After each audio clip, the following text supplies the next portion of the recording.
வணக்கம். தாய் வீடு ஜூன் 2026. வைத்திய கலாநிதி தி. ஞானசேகரன் வாழ்க்கையும் ஐரோப்பிய பயண அனுபவங்களும். எழுதி வாசிப்பவர் சந்திரகௌரி சிவபாலன். மனித வாழ்வு என்பது ஒரு நெடிய பயணம். அப்பயணத்தில் சிலர் சாதாரணமாய் வாழ்ந்து மறைந்து விடுகிறார்கள். இன்னும் சிலரோ தங்களின் வாழ்நாளை முடித்த பின்னரும் மானுட சமூகத்தின் நீங்காத நினைவுகளாய் நிலைத்து விடுகிறார்கள். தங்களின் வாழ்வையே சமூக நீதிக்கான, சமத்துவத்திற்கான, இலக்கிய செழுமைக்கான ஒரு பெரும் செய்தியாக மாற்றிவிட்டு சென்ற அத்தகைய உன்னத நினைவாக நம்முள் என்றும் வாழ்பவர்தான் சாகித்ய ரத்னா வைத்திய கலாநிதி அமரர் தி. ஞானசேகரன் அவர்கள். ஈழத்து இலக்கிய பெருவழியில் 60 ஆண்டுகளுக்கு மேலாக தடம் பதித்த காத்திரமான ஆளுமை அமரர் தி. ஞானசேகரன் ஆவார். நாவல், சிறுகதை, பயணக் கட்டுரை, விமர்சனம் மற்றும் ஆய்வுக் கட்டுரைகள் என பன்முகத் தளங்களில் மாண்புடைய தன் ஆக்கங்களை படைத்தவர். வெறும் படைப்பாளி என்ற எல்லைக்குள் சுருங்கிவிடாமல் ஒரு சிறந்த தொகுப்பாசிரியராகவும் வெளியீட்டாளராகவும் 1/4 நூற்றாண்டு காலம் ஞானம் மாத இதழின் ஆசிரியராகவும் இருந்து தமிழ் இலக்கிய உலகிற்கு அவர் ஆற்றிய பணிகள் வரலாற்று முக்கியத்துவம் வாய்ந்தவை. சமூக நீதியையும் மனித கௌரவத்தையும் தன் எழுத்துக்களின் அடிநாதமாக கொண்டு இயங்கிய அவர் ஈழத்து நவீன இலக்கிய பரப்பில் ஒரு புதிய உள்ளடக்க பாய்ச்சலை நிகழ்த்தி காட்டியவர். தி. ஞானசேகரன் 1941 ஏப்ரல் 15 அன்று யாழ்ப்பாணம் புன்னாலைக்கட்டுவனில் தியாகராஜா ஐயர் பாலாம்பிகை தம்பதியரின் மூத்த மகனாக பிறந்தார்.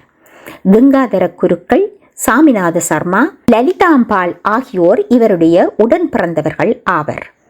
புன்னாலைக்கட்டுவன் அரசினர் தமிழ் பாடசாலையில் தனது ஆரம்ப கல்வியை தொடங்கிய அவர் புன்னாலைக்கட்டுவன் மெதடிஸ்த ஆங்கில பாடசாலை மற்றும் உரும்பிராய் இந்து கல்லூரி ஆகியவற்றில் உயர் கல்வியை தொடர்ந்தார்.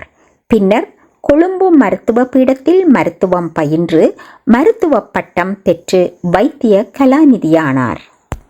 மருத்துவத்துறையில் பணியாற்றியபடியே பேராதனை பல்கலைக்கழகத்தின் வெளிவாரி பாடநெறி மூலம் கலைமானி பட்டத்தையும் பெற்றுக்கொண்டார்.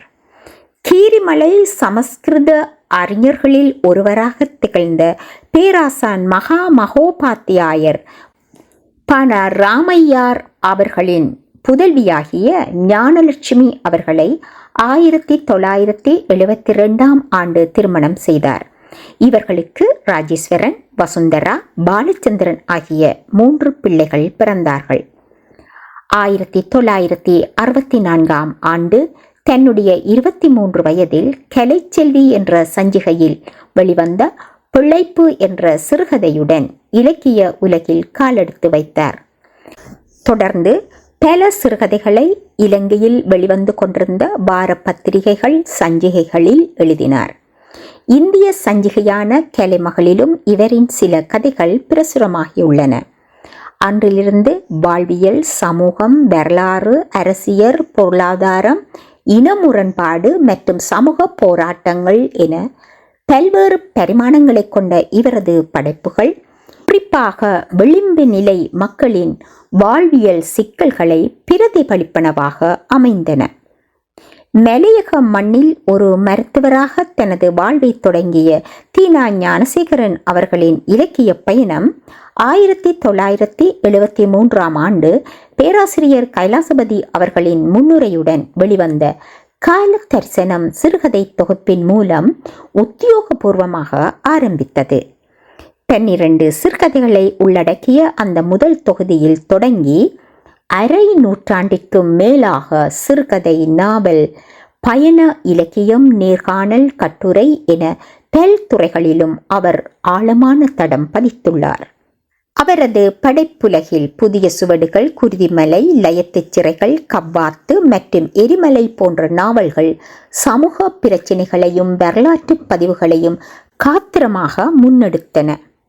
குறிப்பாக பயண இலக்கிய துறையில் ஆஸ்திரேலியா, வட இந்தியா, லண்டன், ஐரோப்பா மற்றும் கனடா ஆகிய நாடுகள் குறித்து அவர் எழுதிய பதிவுகள் நவீன தமிழ் இலக்கியத்தின் தனித்துவமான வரவுகளாகும். மேலும் தனது வாழ்க்கை வரலாற்றை எனது இலக்கிய தடம் நூலாகவும் ஞானம் இதழின் ஆசிரிய தலையங்கங்களை பகிர்தலும் புரிதலும் தொகுப்பாகவும் அவர் ஆவணப்படுத்தியுள்ளார். ஈழத்து இலக்கிய முன்னோடிகள் மற்றும் தனது சொந்த ஊரான புன்னநகர் குறித்த வரலாற்று பதிவுகள் என இவரது 25க்கும் மேற்பட்ட படைப்புகள் தமிழ் சூழலுக்கு கிடைத்த பெரும் அறிவுசார் சொத்துகளாகும். தீனா ஞானசேகரன் அவர்கள் ஓர் எழுத்தாளராகவும் ஆசிரியராகவும் மட்டுமல்லாமல் பல்வேறு சமூக மற்றும் இலக்கிய அமைப்புகளில் தலைமை பொறுப்புகளை ஏற்று திறம்பட செயலாற்றிய ஓர் ஆளுமையாகவும் விளங்கியுள்ளார். ஞானம் இலக்கிய பண்ணையின் அமைப்பாளராக பணியாற்றிய அவர் புன்னநகர் நலன்புரி சங்கத்தின் தலைவராக 2009 தொடக்கம் 2024 வரையும் நீண்ட காலம் மக்கள் பணியாற்றியுள்ளார். சர்வதேச ரீதியில் சர்வதேச எழுத்தாளர் ஒன்றியத்தின் தலைவராகவும் இலங்கை இணைப்பாளராகவும் 2011ஆம் ஆண்டு செயலாற்றியதோடு இலங்கை எழுத்தாளர்களின் தேசிய அமைப்பின் உப செயலாளராகவும் 2011 தொடக்கம் 2012 வரை பங்களிப்பு செய்துள்ளார்.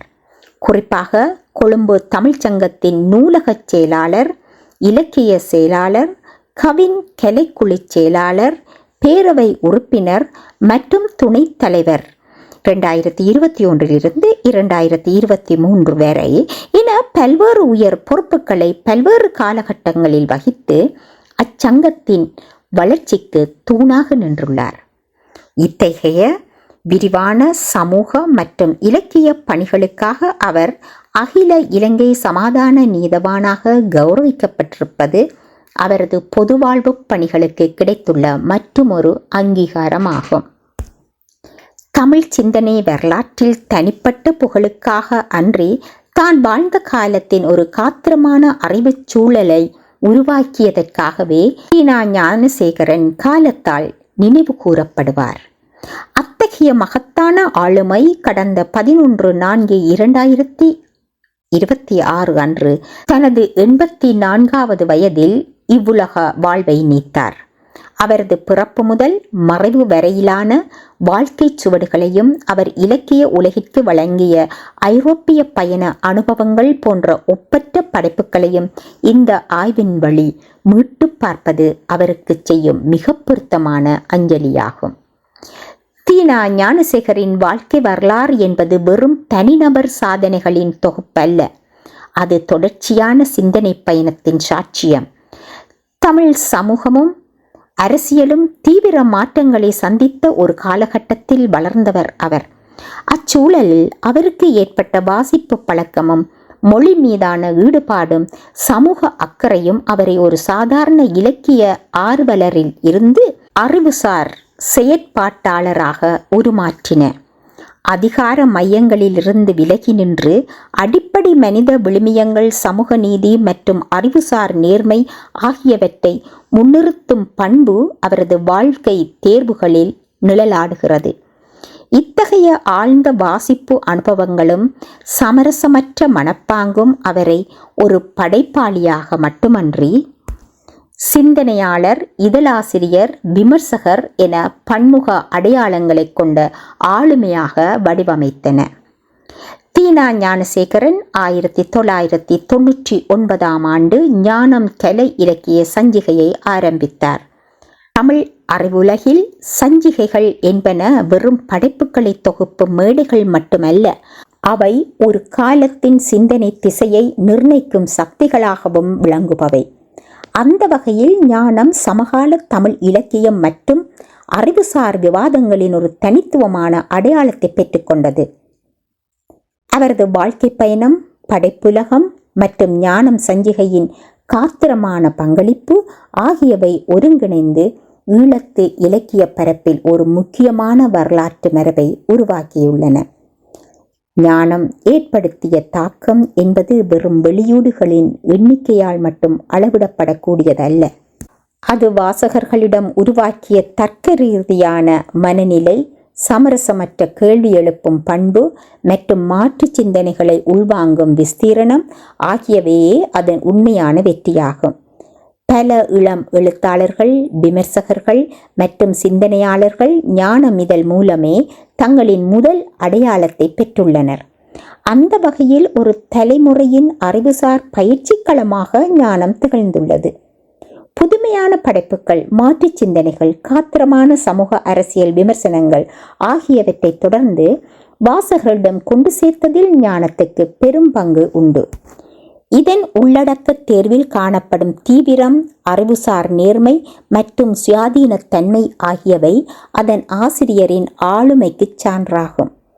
இச்சஞ்சிகையின் காத்திரமான பங்களிப்பை உறுதிப்படுத்தும் வகையில் இலங்கையில் உள்ள பல்கலைக்கழக மாணவர்கள் மற்றும் தமிழகத்தைச் சேர்ந்த பல்கலைக்கழக மாணவர்கள் என இதுவரை 11 ஞானம் சஞ்சிகையை தங்களின் ஆய்வுக்களமாக கொண்டு பட்டப்படிப்புகளை நிறைவு செய்துள்ளனர் என்பது குறிப்பிடத்தக்கது. ஐரோப்பிய பயண அனுபவங்கள் நூல். 1999 ஆஸ்திரேலிய பயணம், 2013 வட இந்திய பயணம், 2015 லண்டன் பயணம் ஆகியன இவருடைய பயண இலக்கியங்களாக வெளிவந்தன. அதன்பின் இவருடைய ஐரோப்பிய பயண அனுபவங்கள் என்னும் பயண இலக்கியம் ஞானம் பதிப்பக வெளியீடாக 2016 வெளிவந்தது. இந்நூல் ஒரு சாதாரண சுற்றுலா குறிப்பேடு அல்ல. இது ஒரு இலக்கிய மனப்பாங்குடன் எழுதப்பட்ட பயண அனுபவ கதை. ஐரோப்பிய நாடுகளுக்கான ஆசிரியரின் பயணம் இடங்களை பார்ப்பதோடு மட்டும் முடிவடையாமல் மனிதர்கள், மொழி, பண்பாடு, குடியேற்ற வாழ்க்கை, அந்நாடுகளின் வரலாற்று உண்மைகள், தமிழ் அடையாளம் போன்ற ஆழமான கூறுகளையும் இணைத்து கொண்டு விரிகிறது. சாதாரணமாக தன்னுடைய அனுபவத்தை மாத்திரமே ஆசிரியர் பகிர்ந்துள்ளார் என்று நினைத்தே இந்த நூலுக்குள்ளே நுழைந்தேன். அவர் பயணம் செய்த நாடுகளுக்கு நான் சென்று வந்த உணர்வை இந்நூல் கொடுத்தது. அபூர்வமான தகவல் களஞ்சியமாக இந்நூல் விளங்கியது. ஒரு வரியை கூட விடாமல் படிக்க வேண்டும் என்னும் உணர்வை தந்தது. ஞானசேகரன் அவர்கள் இந்த உலகத்துக்கு தன்னை அறியாமலே தன்னுடைய படைப்புகள் மூலம் பாரிய சேவையை ஆற்றியிருக்கின்றார். பயண இலக்கியம் என்பது ஒரு குறிப்பிட்ட இடத்தை பற்றிய புவியியல் சார்ந்த தரவுகளையோ அல்லது வரலாற்று தகவல்களையோ மட்டும் தொகுத்து வழங்கும் ஆவணம் அல்ல. நவீன இலக்கிய கோட்பாடுகள் பயண இலக்கியத்தை தன்னிலை மற்றும் பிறநிலை ஆகியவற்றை ஒப்பீடு செய்யும் ஒரு கருவியாகவும், பண்பாட்டு சந்திப்புகள் மற்றும் அடையாள மறு வடிவமைப்பு நிகழும் களமாகவும் வரையறுக்கின்றன. இக்கோட்பாடு அடிப்படையில் அணுகும் போது தீனா ஞானசேகரனின் ஐரோப்பிய பயண அனுபவங்கள் நூல் ஒரு முதிர்ச்சியான பயண இலக்கிய வடிவத்திற்கு சிறந்த உதாரணமாக திகழ்கிறது. பயணம் என்பது வெறும் ஒரு வெளிப்புற நகர்வு மட்டுமல்ல, அது உள்ளார்ந்த தேடல் என்பதை இந்நூல் உணர்த்தி நிற்கிறது. ஆசிரியர் டென்மார்க், ஸ்வீடன், ஹெல்சிங்கோர் நகரம், ஜெர்மனி, நெதர்லாந்து, சுவிட்சர்லாந்து, பிரான்ஸ் உள்ளிட்ட நாடுகளுக்கு பயணம் செய்துள்ளார். எனினும் அவருடைய எழுத்துக்கள் அந்த நகரங்களையும் அங்கு இருக்கின்ற கட்டடங்களையும் விவரிப்பதோடு நின்றுவிடவில்லை. மாறாக அங்கு வாழும் மக்களின் மனப்போக்குகள், புலம்பெயர்ந்த தமிழர்களின் வாழ்வியல் சவால்கள், மொழி மற்றும் அடையாள சிக்கல்கள், தனிமை மற்றும் பண்பாட்டு ஒப்பீடுகள் ஆகியவற்றை உள்ளடக்கி அந்த பயணத்தை ஒரு செழுமையான அனுபவ சிந்தனையாக மாற்றியிருக்கின்றார். இத்தகைய ஆழமான பார்வைகளே இந்நூலை சாதாரண பயண குறிப்புகளிலிருந்து வேறுபடுத்தி ஒரு காத்திரமான இலக்கிய படைப்பாக உயர்த்துகின்றது. புலம்பெயர் தமிழர் வாழ்க்கையின் பதிவுகள். இந்த நூலின் முக்கியமான பலம் ஐரோப்பாவில் வாழும் தமிழர்களின் வாழ்வியலை உள்ளிருந்து தரிசிப்பதாகும். அவர்கள் எல்லோரும் அடையாள சிக்கல்கள், மொழி இழப்பு, பண்பாட்டு மோதல்கள் மற்றும் புதிய சமூகத்தில் தங்களை நிலைநிறுத்திக் கொள்ள அவர்கள் நடத்தும் போராட்டம் ஆகியவற்றை ஆசிரியரின் நேரடி சந்திப்புகள் மற்றும் உரையாடல்கள் மூலம் இந்நூல் இயல்பாக வெளிப்படுத்துகிறது. இதனால் இது ஒரு சாதாரண சுற்றுலா நூலாக அமையாமல் சமூக பண்பாட்டு மற்றும் வரலாற்று தரவுகளை உள்ளடக்கிய ஒரு காத்திரமான சமூக ஆவணமாக திகழ்கிறது. விமான பயண நடைமுறைகள் தொடங்கி ஐரோப்பிய நகர வாழ்க்கை, மக்களின் பழக்க வழக்கங்கள், போக்குவரத்து முறைகள், குறிப்பாக நெதர்லாந்தின் சைக்கிள் பண்பாடு மற்றும் இலக்கிய சந்திப்புகள் என பயணத்தின் ஒவ்வொரு தருணத்தையும் ஒரு தொடர்ச்சியான வாழ்வியல் கதையாகவும் அனுபவ சிந்தனையாகவும் ஆசிரியர் இதில் பதிவு செய்துள்ளார். இந்த நூலின் முக்கிய சிறப்பு உண்மை அனுபவங்களை நேர்மையாகவும் சுவையாகவும் வெளிப்படுத்தி இருப்பதாகும். விமான நிலையத்தில் தன்னுடைய கைப்பை தொலைந்த நிகழ்வு, பாதுகாப்பு சோதனைகள், மொழி பிரச்சினைகள், அந்நிய நாட்டில் ஏற்படும் மன அழுத்தம் போன்றவை வாசகர்களுக்கு நேரடியாக அந்த அனுபவத்தை உணர்த்துகின்றன. ஆசிரியர் தனது பயணத்தை ஒரு சாதாரண சுற்றுலா பயணமாக மாற்றாமல் வாழ்க்கை அனுபவமாக மாற்றியுள்ளார். சமூக மற்றும் பண்பாட்டு பார்வை. இந்நூல் ஐரோப்பிய சமூக வாழ்வியலின் நுட்பங்களை மிக கூர்மையாக பதிவு செய்கிறது. குறிப்பாக ஐரோப்பியர்களின் சைக்கிள் கலாச்சாரம், துல்லியமான நேர மேலாண்மை, சுற்றுச்சூழல் மீதான விழிப்புணர்வு, சமூக ஒழுக்கம் மற்றும் பொது இடங்களிலான நாகரிகமான நடத்தை ஆகியவற்றை ஆசிரியர் வியப்புடனும் பாராட்டுடனும் எடுத்துரைக்கிறார். அதே வேளையில் அங்கே வாழும் தமிழர்களின் வாழ்வியல் போராட்டங்கள் மற்றும் சாதனைகளை ஆவணப்படுத்துவதன் மூலம் இந்நூல் புலம்பெயர் இலக்கியத்திற்குரிய ஆழமான தன்மையை பெறுகிறது. தான் பார்வையிட்ட இடங்களை தனது பார்வையின் வழியாகவும் ஒளிப்பட கருவியின் வழியாகவும் உள்வாங்கி அவற்றை வாசகர்களின் கண்களுக்கு முன்னால் ஒரு தத்ரூபமான காட்சியாகவே ஆசிரியர் விரித்து காட்டியுள்ளார். டென்மார்க். ஜெர்மனியின் பிராங்க்ஃபர்ட் நகரில் இறங்கி தனது பயண பொதியை தொலைத்த இக்கட்டான சூழலில் டென்மார்க்கின் கோப்பன்ஹாகன் விமான நிலையத்தை அடைகிறார் ஆசிரியர். அங்கிருந்து தொடங்கும் அவரது குறிப்புகள் டென்மார்க்கின் பால் உற்பத்தி மற்றும் விவசாய மேன்மைகளான பார்லி, கோதுமை, சீனிக்கிழங்கு முதல் பன்றி இறைச்சி, கோழி இறைச்சி மற்றும் மீன் உற்பத்தி வரையிலான விரிவான பொருளாதார பதிவுகளை முன்வைக்கின்றன. நுகர்வோர் நேரடியாக பயன்பெறும் தெருவோர கடைகள், புகழ்பெற்ற குட்டி கடல் கன்னி த லிட்டில் மேர்மெய்டு சிலை மற்றும் ஹோஸ்கில்டு தேவாலயத்தின் வரலாற்று பின்னணிகளை பகிரும் அவர் ஏரி பயண படகு அனுபவங்களையும் கலை விழாக்களையும் தத்ரூபமாக விவரிக்கிறார். அரசன் மாளிகையாக உருமாறிய பெட்ரிக் மாளிகை, ஸ்வீடன் ஹெல்சிங்கோர் நகர காட்சிகள் மற்றும் உலகின் அதிநீளமான கடற்பாலமும் சுரங்கப்பாதையும் இணைந்த ஓரசுண்ட் கடற்பாலத்தின் பிரம்மாண்டம் என பயணத்தின் ஒவ்வொரு கணமும் வியப்பூட்டும் தகவல்களாக நிரம்பியுள்ளது. இவற்றுடன் உலக புகழ்பெற்ற சிறுவர் இலக்கிய படைப்பாளி ஹான்ஸ் கிறிஸ்டியன் ஆண்டர்சன் பற்றிய வரலாற்று செய்திகளையும் இணைத்து இப்பயணக் கட்டுரையை ஒரு செழுமையான ஆவணமாக ஆசிரியர் மாற்றியுள்ளார். ஜெர்மனி தமிழ் எழுத்தாளர் சங்கம் முன்னெடுத்த செவ்வரத்தை நூல் வெளியீட்டு விழாவில் பங்கேற்பதற்காக ஆசிரியர் ஜெர்மனி சென்றடைந்தார்.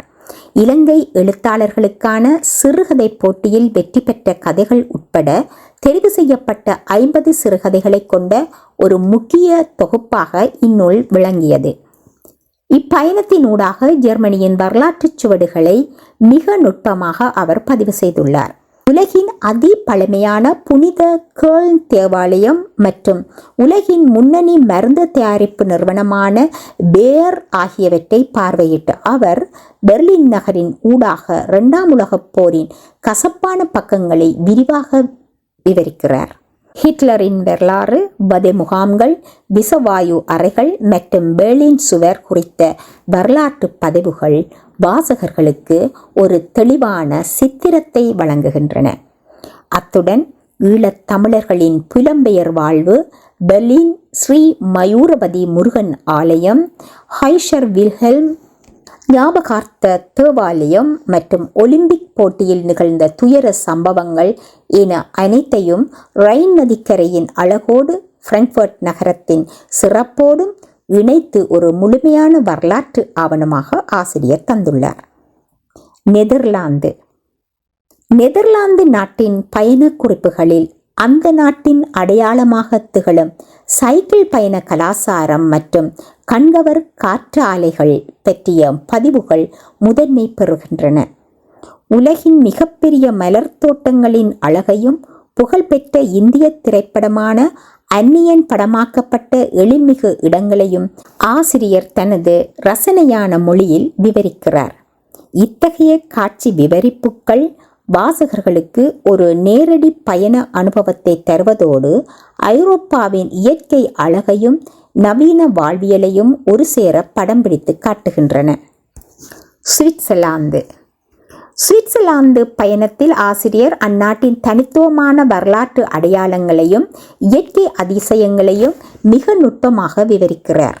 லூசர்ன் நகரில் நதியின் குறுக்கே மரத்தினால் கட்டப்பட்ட பழமையான பாலம் மற்றும் புகழ்பெற்ற லூசர்ன் சிங்கம் நினைவு சின்னம் ஆகியவற்றை பற்றி குறிப்பிடும் அவர், மலைகளுக்குள் மறைந்திருக்கும் அதிசய நீர்வீழ்ச்சிகளையும் குறிப்பாக ட்ரும்மல்பாக் நீர்வீழ்ச்சியின் பிரமாண்டத்தையும் ரசனையுடன் பதிவு செய்துள்ளார். அத்துடன் சென்ட் பீட்ஸ் குகை மற்றும் சுவிஸ் வங்கியின் உலகளாவிய முக்கியத்துவம் குறித்தும் அவர் விளக்குகிறார். இப்பயணத்தின் மற்றொரு முக்கிய அம்சம் ஜெனீவாவில் உள்ள ஐக்கிய நாடுகள் சபை காரியாலயத்திற்கான வருகையாகும்.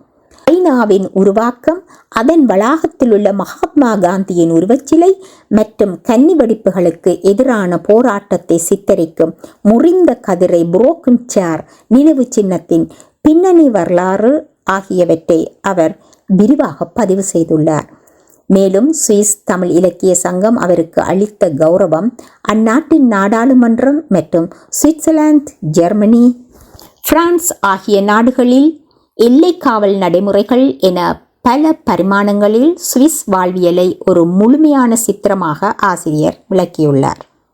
பிரான்ஸ் பாரிஸ் மாநகரின் லாச்சப்பல் பகுதியை ஒரு குட்டி யாழ்ப்பாணம் என்றே ஆசிரியர் வர்ணிக்கிறார். அங்குள்ள தமிழ் புத்தக சாலை மற்றும் ஸ்ரீ மாணிக்க விநாயகர் ஆலயத்தின் தேர் திருவிழா என புலம்பெயர் தமிழர்களின் ஆன்மீக மற்றும் பண்பாட்டு வாழ்வியலை அவர் மிக நெருக்கமாக பதிவு செய்துள்ளார். அதே வேளையில் உலக புகழ்பெற்ற லூவர் அருட்காட்சியகத்தில் 14ஆம் லூயி மன்னனின் வரலாற்று சுவடுகள், லியோனார்டோ டாவின்சியின் ஒப்பற்ற படைப்பான மோனலிசா ஓவியம் ஆகியவற்றின் சிறப்புகளை விளக்குகிறார். நவீன உலகின் பொறியியல் அற்புதமாக கருதப்படும் ஈஃபில் கோபுரம், மாவீரன் நெப்போலியன் அமைத்த வெற்றி வளைவு மற்றும் அங்கு தேசபக்தியின் அடையாளமாக அணையாது எரியும் தீபம் என பாரிஸின் வரலாற்று சின்னங்களை ஆசிரியர் வியப்புடன் விவரிக்கின்றார். மேலும் பாரிஸையும் லண்டனையும் இணைக்கும் உலகின் அதிநீளமான நீருக்கு அடியிலான சுரங்க ரயில் பாதை குறித்த தகவல்களையும் இணைத்து இப்பயண குறிப்பை பூரணத்துவப்படுத்துகிறார். மொழி மற்றும் நடை. இந்நூலின் மிகப்பெரிய வெற்றி அதன் எளிமையான மற்றும் வாசகர்களை ஈர்க்கும் நடையில் உள்ளது. தீனா ஞானசேகரனின் தமிழ் அலங்காரமற்றது. அது வாசகனை நானும் ஆசிரியருடன் இணைந்து பயணம் செய்கிறேன் என்ற நெருக்கமான உணர்வை பெறச் செய்கிறது. இடையிடையே அவர் பகிரும் சுய அனுபவ குறிப்புகள் வாசிப்பை தொய்வில்லாமல் உயிர்ப்புடன் வைத்திருக்கின்றன.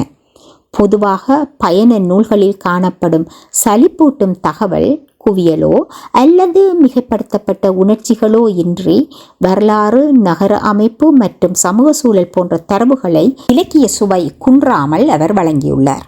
ஒரு சில இடங்களில் பயண விவரங்கள் நீளமாக தோன்றினாலும் சில இடங்களுக்கு கூடுதல் முக்கியத்துவம் அளிக்கப்பட்டிருந்தாலும் அவை இந்நூலின் ஒட்டுமொத்த தரத்தையோ அல்லது அதன் சமூக ஆவணப்பண்பையோ எவ்விதத்திலும் பாதிக்கவில்லை. இந்நூல் ஐரோப்பாவிற்கு பயணிக்க விரும்புபவர்கள், அந்நாட்டு வாழ்வியலை புரிந்து கொள்ள முனையும் ஆர்வலர்கள், வரலாற்று உண்மைகளை தேடுபவர்கள் மற்றும் புலம்பெயர் தமிழர்களின் அனுபவங்களை அறிய விரும்புபவர்கள் என பலதரப்பட்ட வாசகர்களுக்கும் ஒரே நேரத்தில் வழிகாட்டும் ஒரு சிறந்த படைப்பாக திகழ்கிறது. இதில் இடம்பெற்றுள்ள வரலாற்று தகவல்கள், சமூக குறிப்புகள் மற்றும் ஆசிரியரின் தனிப்பட்ட உணர்வுகள் ஆகிய மூன்றும் ஒன்றையொன்று விஞ்சாமல் மிக சரியான சமநிலையுடன் பிணைந்துள்ளன. இத்தகைய சீரான தன்மையே இந்நூலின் கல்வியியல் தரத்தை உயர்த்துகிறது. சுருங்கக் கூறின், ஐரோப்பிய பயண அனுபவங்கள் என்பது ஒரு சாதாரண பயண நூல் மட்டுமல்ல, அது நவீன தமிழரின் அடையாள தேடலை பதிவு செய்யும் ஒரு காத்திரமான சமூக ஆவணமாகும். இதன் ஆழமான தரவுகள் மற்றும் நுட்பமான அவதானிப்புகள் காரணமாக இது MA மற்றும் MPhil நிலை ஆய்வுகளுக்கு ஒரு முக்கியமான ஆதார நூலாக பயன்படும் தகுதியை நிறைவாக கொண்டுள்ளது. நன்றி.